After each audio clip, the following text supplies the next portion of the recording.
Welcome back to another episode of the Collecting Keys Real Estate Investing Podcast, the podcast for off-market operators looking to level up their game.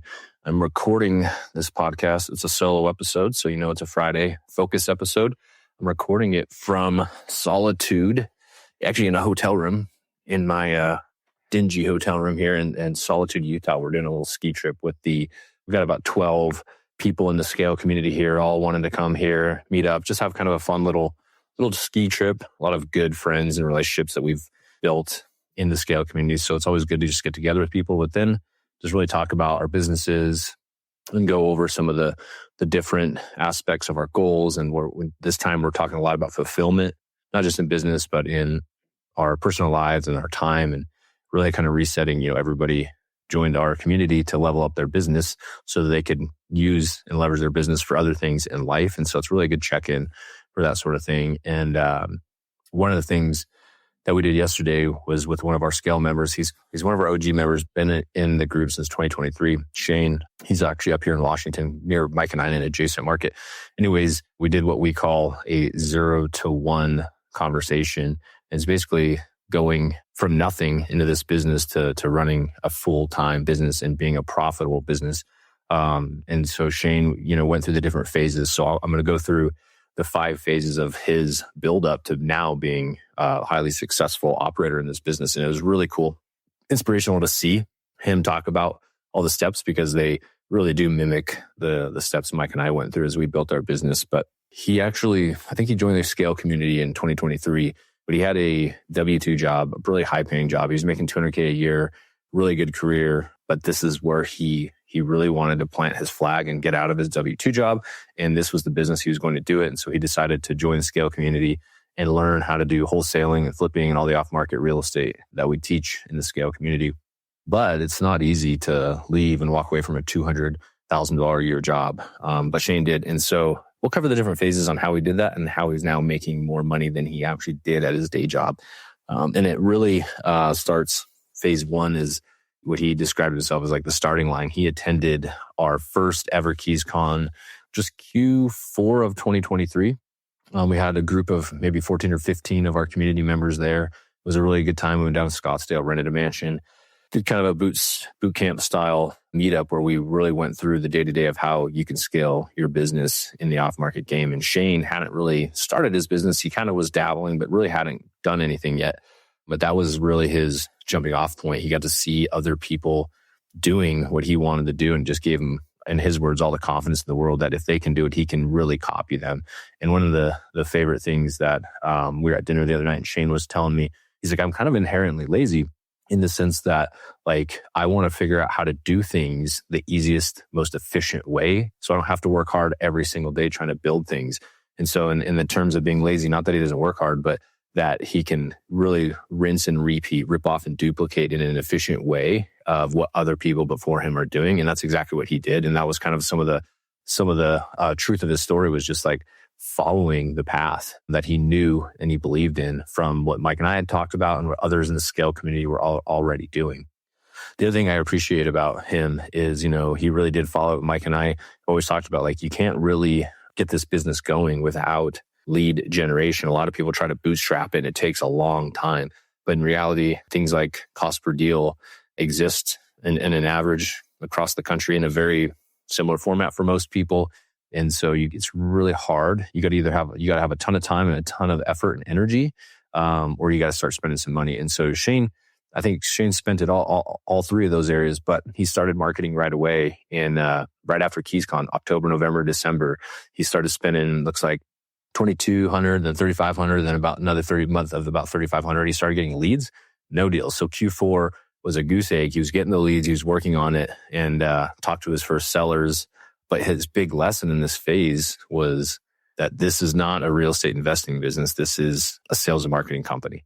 So you got to learn how to market, and you got to learn how to talk to sellers. You got to learn how to sell yourself and your solutions for the sellers.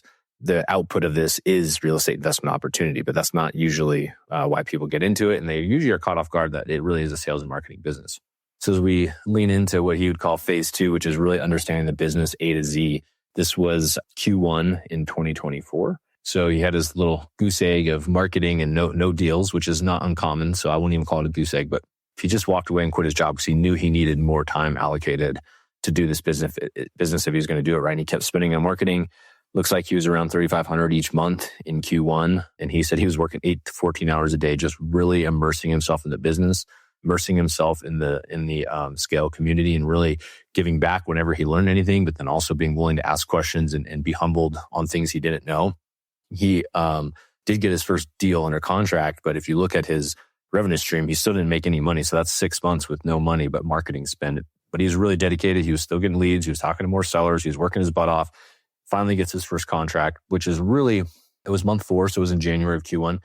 Is really about a good timeline. And if you think about this business, some people, you get lucky or you do really well early on, but say it's 3 to 4 months before you get your first contract, and it's maybe another month or 2 before that revenue comes in. So you got to be willing to either work really hard with no pay or spend more money to get more leads and generate more opportunities for a period of time. And that's where most people just quit and they tap out and they give up.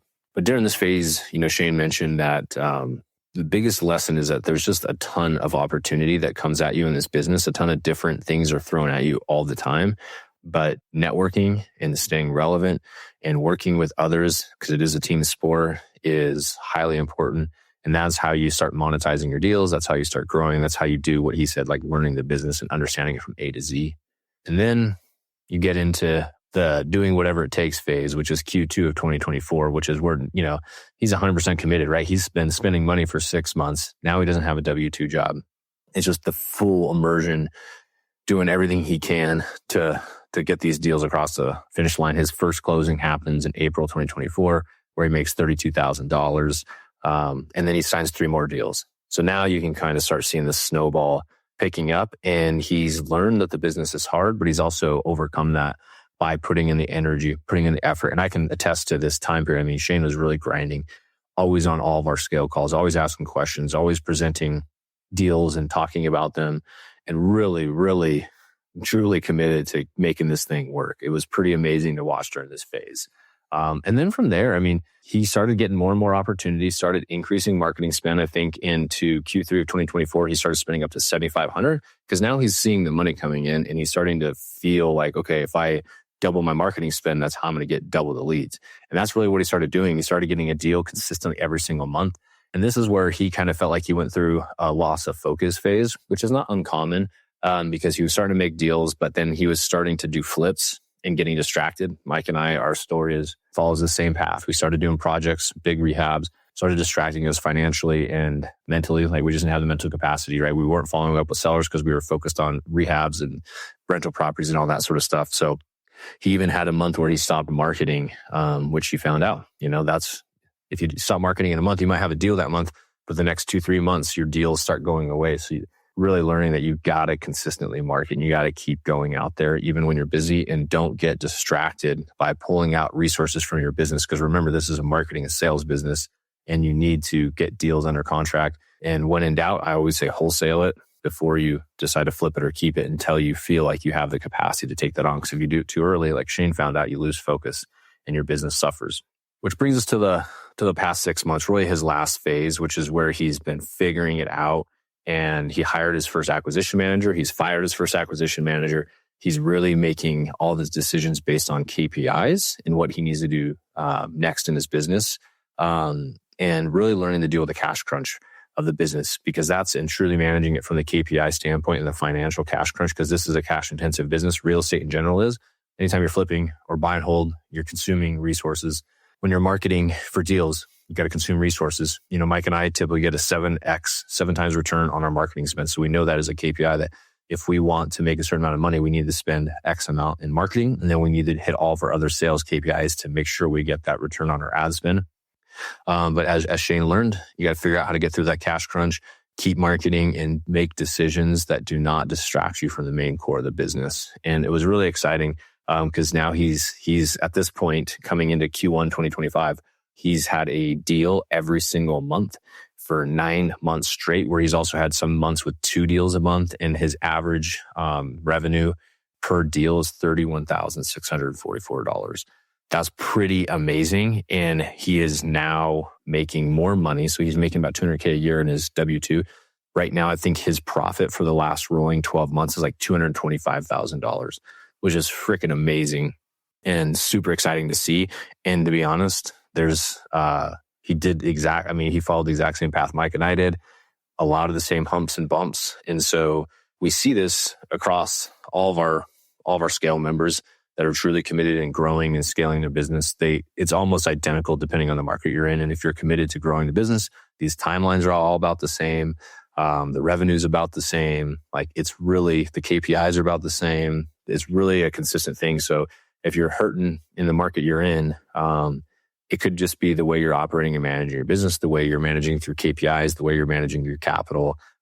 You're likely not doing enough. And if you don't have enough capital, like I said earlier, you got to put a hell of a lot more energy into the business and get those leads generated so that you can convert them into deals. So just quickly to wrap this up, just going over some of the biggest mistakes that Shane listed out. So hopefully this helps you. And if you've made these mistakes, you can resonate with these.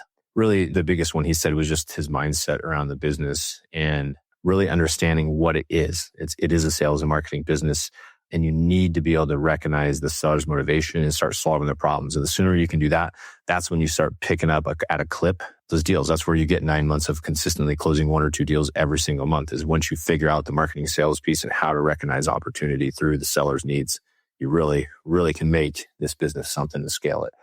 On the money side, he said, learning and having a better understanding of deploying the capital. And this goes back to when to deploy, when to flip. When in doubt, wholesale it, even if it's a little 5K bump.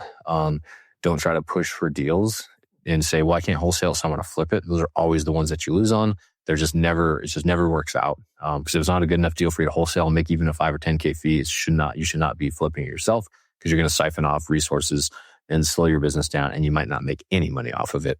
And the biggest thing is, and Shane noted this, is like you can run out of that dry powder pretty quickly, that cash, and that just affects your marketing. And when you have money on the line for a flip, you have to shove resources over there to get that thing wrapped up so you can get your money back. You can't just say, I'm going to stop this flip so I can go market. That's not a good idea.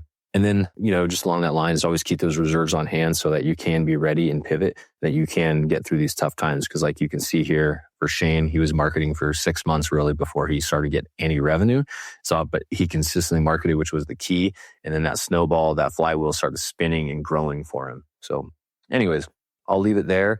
Hopefully you enjoyed this. This is kind of like our first 0 to 1. We tried to record this with Shane yesterday when we actually did the live interview in front of the group, and the podcast studio kept kicking us out, so we couldn't get it done.